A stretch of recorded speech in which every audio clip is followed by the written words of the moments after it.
beberapa peralatan laboratorium kimia analitik yang perlu diketahui.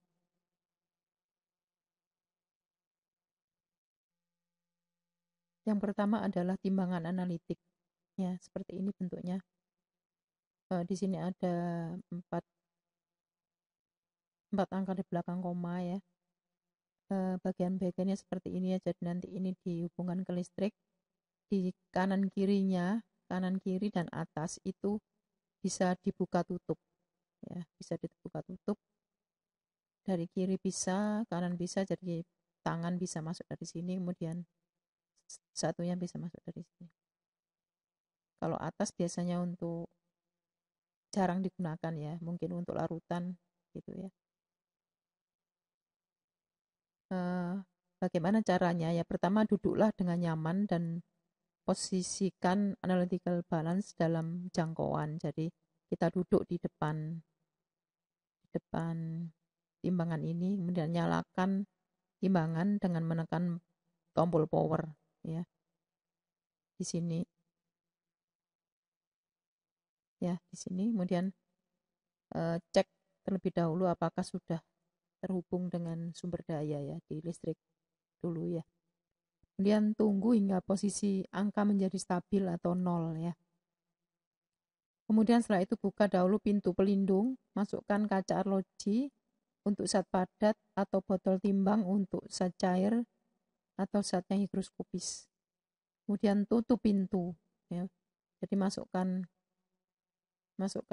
wadahnya untuk nimbang itu atau menggunakan kertas timbang juga bisa ya, kertas timbang. Kemudian ditutup semuanya ya. Ini jarang digunakan ya. Ditutup semuanya kemudian tekan tara. Ya, ini ditekan. Ada di sini ya. Kemudian nanti akan menunjukkan angka 0. Ya, kemudian mulailah menimbang sesuai dengan berat yang diinginkan. Ya. Jangan sering-sering membuka tutup ya. Jangan sering buka tutup begitu ya, karena nanti akan berpengaruh. Ya, jadi mungkin sekali gitu aja, terus beratnya berapa gitu ya. Terutama untuk kimia analitik kuantitatif ya, yang untuk literasi itu menimbangnya nggak harus tepat. Misalnya harus menimbang 0,6300, tidak harus 0,6300 ya, boleh 0,63280 atau 0,631 sekian, enggak apa-apa ya. Tapi nanti ada perhitungannya sendiri sehingga nanti konsentrasinya bisa diketahui. Kecuali nanti kalau untuk membuat konsentrasi tertentu kalian sudah penelitian, nah itu bisa kalian membuat dengan tepat ya, karena sudah terbiasa nimbang. Kalau yang di kimia analitik kualitatif ini tidak harus tepat, tetapi harus teliti ya. Teliti itu artinya semua dicatat angkanya, tetapi usahakan sedekat mungkin dengan yang diharuskan ya. Kemudian ditutup ya, dan baca angkanya saat pembacaan sudah stabil ya. Jadi nanti angkanya berubah dulu, kemudian sampai stabil baru dibaca atau dicatat ya. Nah, biasanya timbangan analitik ini diletakkan dalam suatu ruangan tertutup ya, karena dia sangat dipengaruhi oleh angin dan sebagainya ya. Jadi pintu juga harus ditutup ketika kita nimbang. Karena apa, angin itu berpengaruh, nanti bisa berubah ini angka-angka itu ya. Jika sudah selesai menimbang, bersihkan timbangan menggunakan kuas untuk zat yang tercecer ya, kadang-kadang tercecer di luar. Hati-hati ya untuk tercecer di piringan ini. Ya karena itu ikut tertimbang tetapi tidak ikut ke wadahnya. Jadi jangan sampai tercecer di sini. Ya, jadi di sini harus di wadahnya, karena apa, nanti ikut tertimbang. Tetapi tidak ikut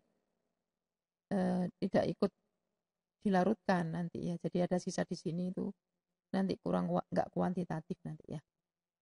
Kemudian matikan timbangannya ya.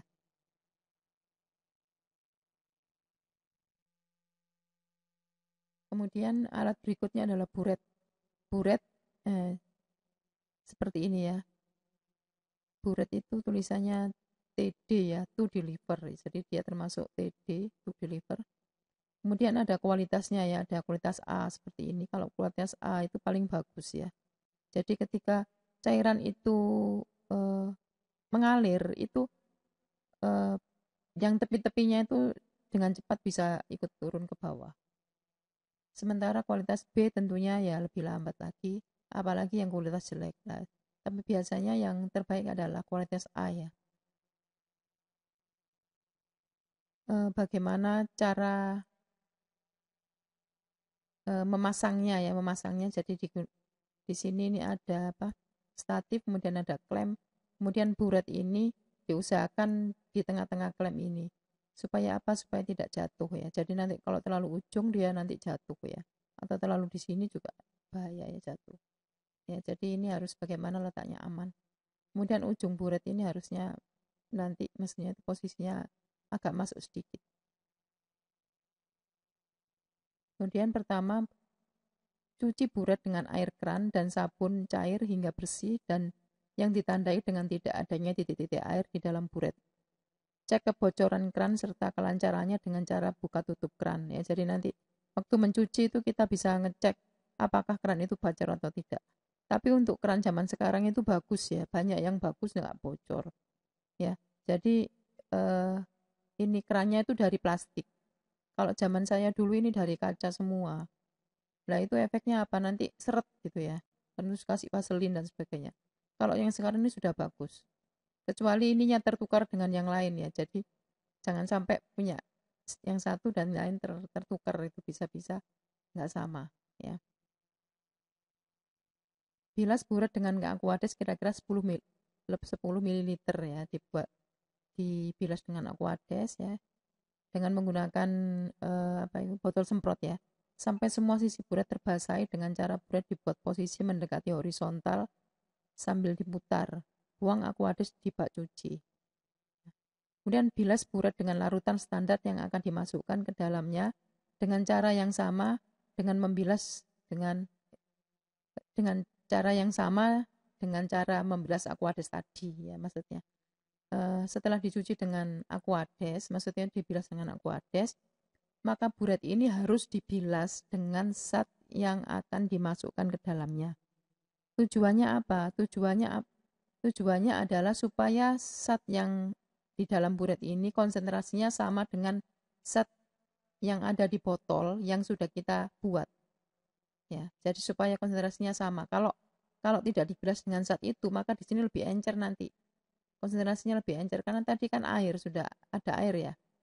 Jadi buret ini harus selalu dibilas dengan zat yang mau dimasukkan ke dalamnya. Ya, dengan cara ini nanti dibuat horizontal begitu, kemudian diputar-putar, ya, kemudian nanti dibuang lewat bawah, maksudnya lewat keran bawah ini. Buangnya di mana? Di bak, jangan dibalikkan ke sampel kita atau ke standar kita ya, harus dibuang ke bak cuci. Setelah itu baru diisi ya. Pasang buret pada statif yang dilengkapi klem buret dengan posisi yang aman. Klem buret memegang bagian tengah dari buret. Ya. Kemudian jangan lupa waktu mengisi ya itu harus lebih dari 0 ya, harus lebih atas dari 0 ya. Kira-kira 2 cm begitu ke atas. Kemudian nanti diturunkan. Cairan ini diturunkan, dinolkan. Maaf, bukan dinolkan dulu. Diisi dulu ini. Jadi bagian bawah buret ini harus penuh dulu. Ya, jadi jangan ada udara di sini. Ya, jadi jangan ada gelembung udara. Jadi harus diisi penuh. Kemudian bagaimana kalau ini sudah lewat dari 0? Ya, lewat dari 0. Di sini sudah ini nanti boleh ini ditampung di botol yang berisi zat yang dimasukkan itu ya. Diturunkan sehingga ini isi. Kemudian ditambah lagi di atas ini dengan bantuan corong ya. Ada slitnya di sini. Kemudian dilebihkan lagi, corongnya diambil, kemudian diturunkan hingga 0. Jangan sekali-sekali ngisi buret ini dengan pipet ya. Menempatkan 0 pakai pipet tidak boleh. Ya, harus menggunakan diisi lagi dari atas tapi bukan dengan pipet ya. Dengan Erlenmeyer kecil dengan beker gelas kecil ya. dibantu corong, itu dengan itu kemudian corongnya jangan lupa diambil dulu. Ya, kemudian baru dinolkan. Nah, kemudian nanti siap untuk dilakukan titrasi. Ini posisinya harus mendatar ya. Karena apa? Kalau mendatar dia pasti bisa dipastikan dia tidak menetes. Oh, ini ada. Isi buret dengan bantuan corong pada bagian mulut buret, dipasang slit agar aliran lancar. Agar larutan tidak tumpah, pengaliran dibantu dengan mengaduk kaca. Isikan larutan sampai beberapa mililiter di atas angka 0. Penuhi ruang kosong di bawah kran dengan cara membuka kran sampai tidak ada gelembung udara di dalamnya dengan cara buka tutup kran dengan cepat. Ya, jadi ini buka tutup dengan cepat. Jika bagian bawah kran telah terpenuhi larutan, isikan lagi larutan sampai volume beberapa mililiter di atas angka 0. Lepaskan corong dari buret. Tepatkan tinggi cairan tepat pada skala 0,00 ml dengan cara mengeluarkan cairan melalui kran. Tidak dibenarkan menempatkan cairan menggunakan pipet tetes. Kunci kran pada posisi horizontal, pada posisi ini cairan tidak akan menetes. Ya, jadi nanti bisa memasukkannya dengan cara seperti ini. Boleh dengan cara ini. Kalau untuk belajar kalian harus menggunakan ini ya, ada bantuan pengaduk. Kalau sudah pinter nanti nggak apa-apa gini. Bahkan tanpa corong pun sudah pinter nanti. Ya, tapi kalau untuk belajar kalian harus menggunakan cara seperti ini. Tanpa kertas saring ya, tanpa kertas saring seperti ini. Jadi saya ngambilnya ini campur-campur ya, hanya caranya saja. Kita lihat caranya saja. Oh ya, kemudian nanti kalau untuk titrasi berikutnya, kalian tidak harus melalui titik 0,00 ya. Boleh misalnya sudah titrasi 10 mili, 10,5 gitu ya. Nanti tepatkan lagi jadi 11,00. Nah, kemudian kalian titrasi lagi gitu. Tapi jangan sampai nanti bablas sampai lebih dari 50 ya. Maksimum adalah 50 nanti angkanya. Kemudian bagaimana cara membaca buret? Nah, kalau buret zaman dahulu itu seperti ini, tidak ada pita biru. Ya, seperti ini pita biru. Tapi sampai sekarang pun kayaknya masih ada yang tanpa pita biru. Ya, bagaimana membacanya? Ini mata harus lurus dengan ini, meniskus ini. Tidak boleh mata kita lebih dari atas. Nanti pembacaannya salah. Atau dari bawahnya. Kalau misalnya buret ini ada di meja yang tinggi, kalian boleh menek ya. Boleh manjat. Ya, jadi ini mata harus lurus dengan ini, meniskus ini. Jadi di sini akan terbaca 19,70. Kalau kita baca dari bawah, kelihatannya adalah 19,82. Kalau dilihat dari atas, maka terbaca 19,62. Ya, seperti itu. Jadi mata harus lurus. Kemudian ada yang sudah diberi pita seperti ini. Kita membacanya di titik ini. Titik potong ini, ya itu. Ya boleh saja sih kalian membaca seperti cara ini. Tetapi untuk yang menggunakan pita biru ini dikhususkan itu kita membacanya di tengah ini. Kita boleh membaca lewat ini, tetapi harus konsisten. Tadinya misalnya membacanya di sini ya sini terus. Jangan sampai kapan ini, tidak boleh. Ya. Jadi kalau ada kesempatan ada pita itu di belakang buret itu, ini ambillah titik potong ini. Ini adalah titik meniskusnya. Ya, matanya ada di lurus ini. Mata dari situ. Ya.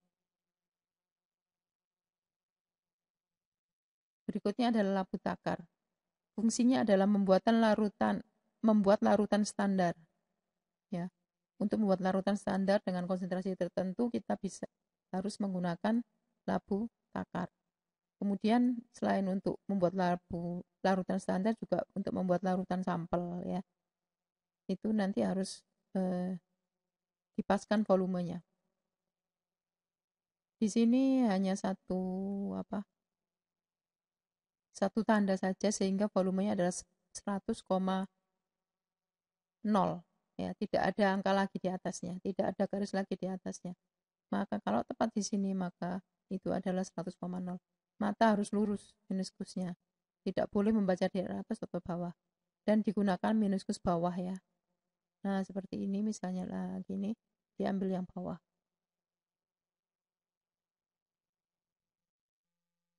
Kemudian pipet volume. Pipet volume bermacam-macam ukuran, termasuk apa tadi?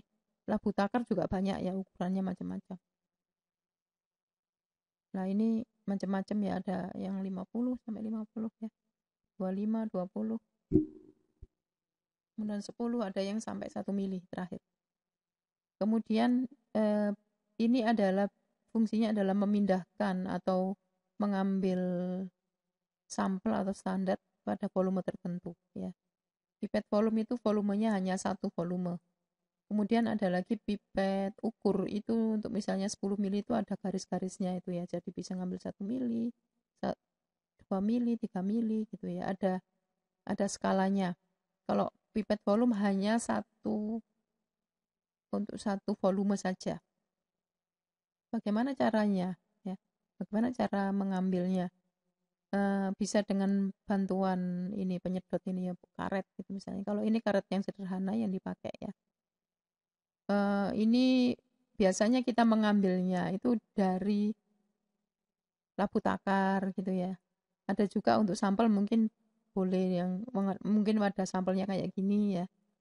Ya, ini hanya contoh saja cara mengambil. Jadi sebetulnya ini bagian ujung pipet itu harus hampir menyentuh bawah sini. Karena apa? Ketika disedot seperti ini itu nanti kalau terlalu ke atas gini, nanti larutan yang di atas ini akan masuk sana kemudian terjadi kekosongan. Sehingga nanti yang disedot adalah udara. Bisa nanti akhirnya masuk ke sana. Ya. Apalagi menyedot dengan mulut ya. Sebetulnya mulut bisa digunakan untuk menyedot sampel ya, asalkan sampel tidak berbahaya. Ya, kalau seperti asam asetat, asam karbonat, natrium karbonat boleh dengan menggunakan bantuan mulut. Kemudian nanti setelah itu ya setelah nyedot ya, ini setelah nyedot ya seperti itu. Ini kalau ini mungkin dilepas gitu ya. Kemudian ditutup dengan ujung jari ya. Jari yang lain agak ke bawah ya. Supaya apa? Supaya ini jari telunjuk bisa nutup ujung ini. Ya. Dengan cara ini biasanya disedot dengan mulut. Nah, ini ya jari yang 3 itu ada di depan, yang jempolnya di depan. Ini di belakang, jempolnya di depan, kemudian ini di atas. Ini agak jauh dari ini. Kalau terlalu dekat nanti otomatis jempolnya yang dipakai. Nah, setelah disedot, maaf, sebelum diisi full untuk mengukur, itu pertama harus dibilas dulu, ya seperti buret.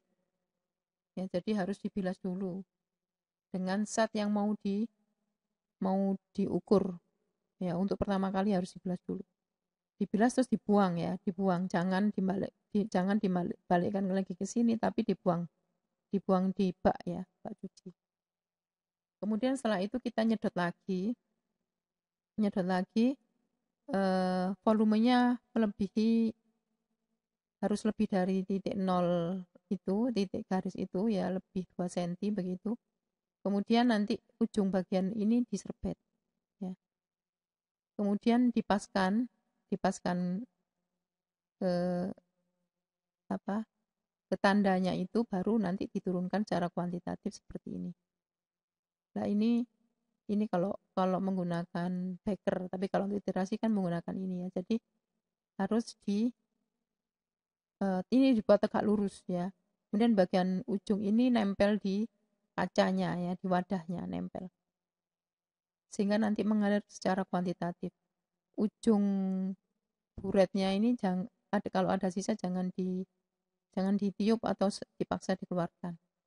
Kalau sudah semua turun itu dihitung kira-kira 10 detik atau 10 hitungan, kemudian baru dilepas. Ya, menurunkannya harus pelan. Kenapa? Harus supaya kuantitatif tadi. Kalau langsung digerojok begitu, nanti masih ada sisa yang ada di dalam pipet volume ini, ada sisa. Ya, jadi jangan sampai ada sisa kemudian jadi yang masuk di sini dan yang terukur itu nanti berbeda. Nah, jadi menurunkan pun ini harus pelan-pelan. Bagaimana kalau kita menggunakan pipet ball atau ini pipet filler ya. Ini seperti ini, ada A, ada S, ada E.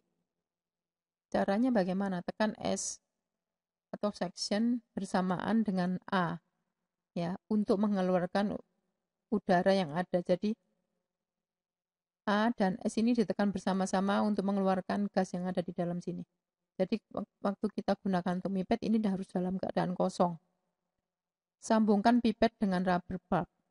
Di bawah ini disambungkan pipet. Masukkan ujung pipet ke dalam larutan yang akan diambil. Tekan bagian S hingga ditekan bagian S ini untuk mengambil, untuk nyedot ya. Nah, nyedotnya nanti kira-kira 2 cm di atas garis tanda. Oh ya, jangan lupa dibilas dulu ya pipetnya ya. Ya, di atas garis tanda. Angkat pipet dari dalam larutan. Pada bagian bawah pipet yang tercelup larutan dibersihkan dengan tisu seperti yang gambar tadi. Keluarkan larutan atau turunkan permukaan cairan dengan pipet sampai tepat tanda batas dengan cara tekan E. Exhaust. Cairan ini tetap ditampung pada labu takar atau wadah sampel. Selanjutnya pindahkan cairan ke dalam labu titrasi secara kuantitatif seperti tadi gambarnya ya. Kemudian cara melakukan titrasi seperti ini. Jadi jempolnya ada di depan, kemudian jari yang lain ada di belakang. Kemudian ini yang maju. Ini mundur ke sana ya. Jadi kerannya ini yang kita atur ini, yang atas ini maju ke arah kita, yang bawah ini ke sana. Ya, jangan dibalik karena ini kan mendorong, ini mendorong sana, ini mendorong sana ke depan ya. Kemudian tangan kanan ini memutar. Jadi memutar labu titrasi ya. Jadi diputar, jangan dikocok sana-sana tapi diputar. Mutarnya ke arah kita seperti ini, putaran saya ini.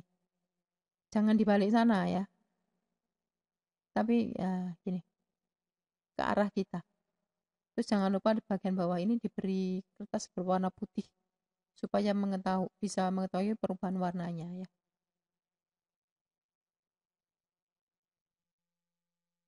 Kemudian bagaimana cara membuat larutan standar? Pertama ditimbang dulu dengan berat tertentu ya, yang sesuai dengan prosedur.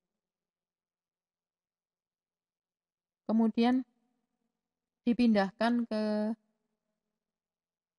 beker gelas kecil mungkin 100 ml gitu ya, dipindahkan dulu lah padatannya tadi, kemudian baru disemprot. Disemprotkan jangan banyak-banyak ya, yang penting bisa larut. Kemudian dipindahkan ke labu takar, misalnya 100 ml ya, dengan bantuan corong. Nah, jangan lupa di sini diberi slit ya, jadi diberi kertas yang digulung bentuk panjang supaya cairan di sini bisa masuk. Ya, tidak tertahan. Kalau tidak ada udara nanti dia tertahan, tidak bisa masuk. Ya, diaduk, kemudian setelah itu dibilas lagi, ininya dibilas. Ya, kira-kira 3 kali. Jangan sampai volume di sini melebihi ini ya. Jadi jangan banyak-banyak di sini. Misalnya 10 mili, 20 mili dulu gitu, diaduk, larut, kemudian masukkan. Kemudian sisa-sisa di sini juga disemprot lagi, masukkan lagi. Semprot lagi, masukkan lagi. Kira-kira 3 kali. Tapi jangan sampai ini penuh ya, sebelum waktunya ya. Ini seperti ini. Nah, setelah itu kira-kira kurang 2 cm dari atas volumenya ini. Itu hentikan penggunaan ini, ganti dengan pipet panjang. Ya, ganti dengan pipet panjang. Tapi jangan lupa sebelum menambahkan penambahkan air ini, sebelum kita tambahkan ke meniskusnya, angka tanda di sini masih kurang 2 cm ukurannya ya dari atas. Itu kita serbeti dulu ya, kita lap dulu bagian leher dari labu titrasi ini menggunakan kertas saring. Kertas saringnya itu digulung ya. Digulungkan, bisa digulungkan ke pengaduk ya, digulungkan ke pengaduk. Ya, pengaduknya sudah bersih tadi ya. Kemudian dibersihkan ini leher-leher ini yang mungkin ada bekas air. Tujuannya apa? Supaya nanti yang di dalam sini benar-benar volumenya 100 mili. Ya. Kalau di sini masih basah, maka volumenya akan lebih dari 100 nanti. Ya, jadi maka itu keringkan dulu ini, baru nanti ditetesi ya. Ini jangan miring begini. bisa tegak lurus begitu, sambil mata kita itu lurus di sini, ya. Ini harus diletakkan di di meja praktikum.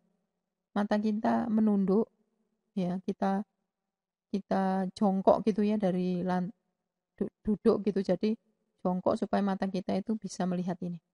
Sambil memasukkan ini, jangan netes ke apa? Ke lehernya. Ya, jadi sampai minus ke bawah.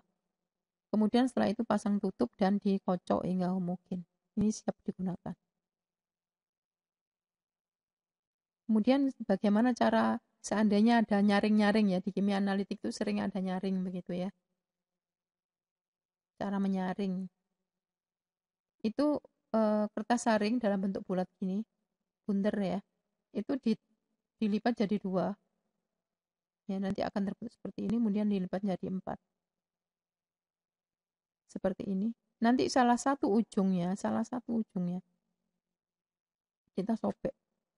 Kemudian kita buka. Kita masukkan bagian yang sobek itu ditaruh di luar.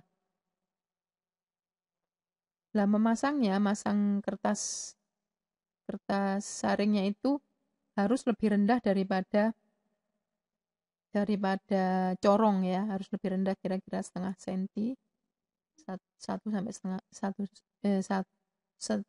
sampai 1 senti begitu, tidak boleh lebih, atau jangan persis sama ya, karena apa, nanti takut keluar cairan itu. Nah, ini tujuannya apa? Supaya nanti mengalirnya dengan baik ya. Ini kan untuk udara, untuk jalan udara. Ya, ini untuk menyaring, tapi yang kita ambil adalah cairan. Kemudian bagaimana kalau yang kita saring itu tujuannya untuk mengambil endapannya. Dengan cara seperti ini ya. Jadi ini kertas saring yang bulat gini, kemudian jadi 2, kemudian jadi 4, kemudian dibuat seperti kipas. Ya, dibuat seperti kipas. Kemudian dibuat seperti ini, baru nanti dimasukkan ke corong. Ini tujuannya adalah untuk mengambil zat padatnya. Kalau ini mengambil zat cairnya. Ya. Bagaimana cara menyaringnya? Itu yang disaring adalah cairannya dulu ya. Nanti kalau padatannya dulu akan lebih lama, karena apa? Karena akan membuntu ini nanti ya. Jadi nanti cairannya dulu baru nanti padatan.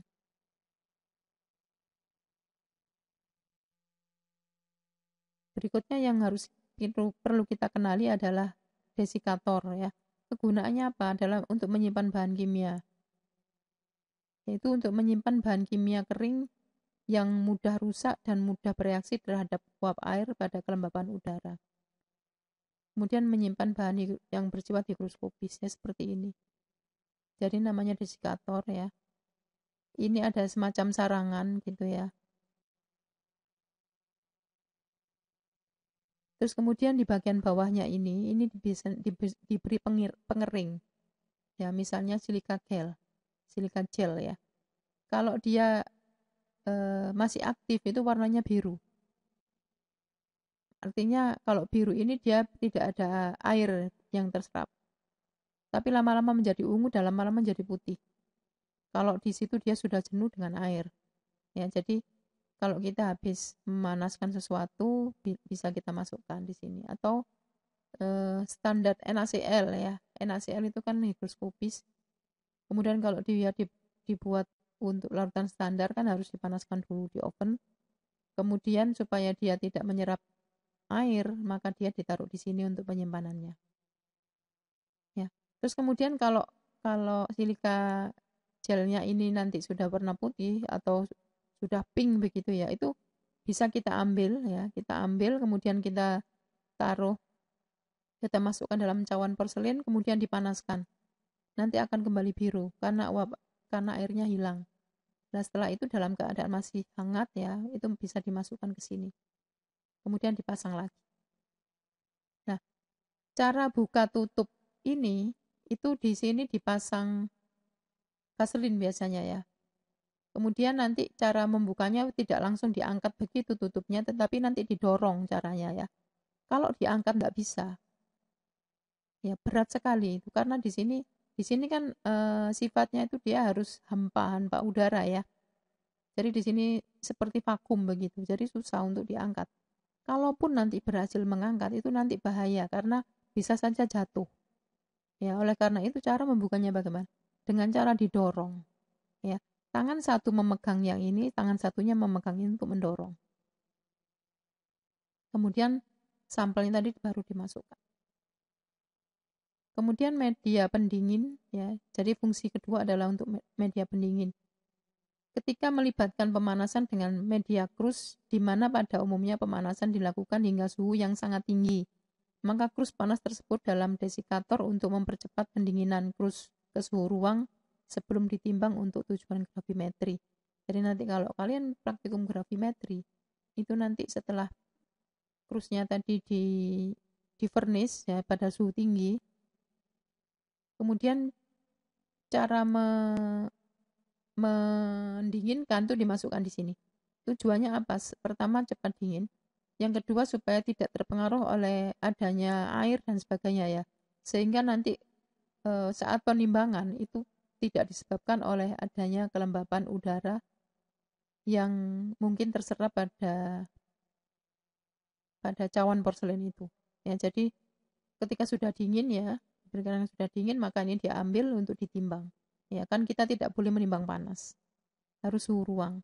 Tetapi kalau kita biarkan di udara maka dia bisa menyerap lagi air dan sebagainya di udara sehingga nanti ada kesalahan dalam analisis. Ya oleh karena itu dia harus didinginkan di desikator. Selamat belajar, jika ada yang kurang jelas bisa ditanyakan.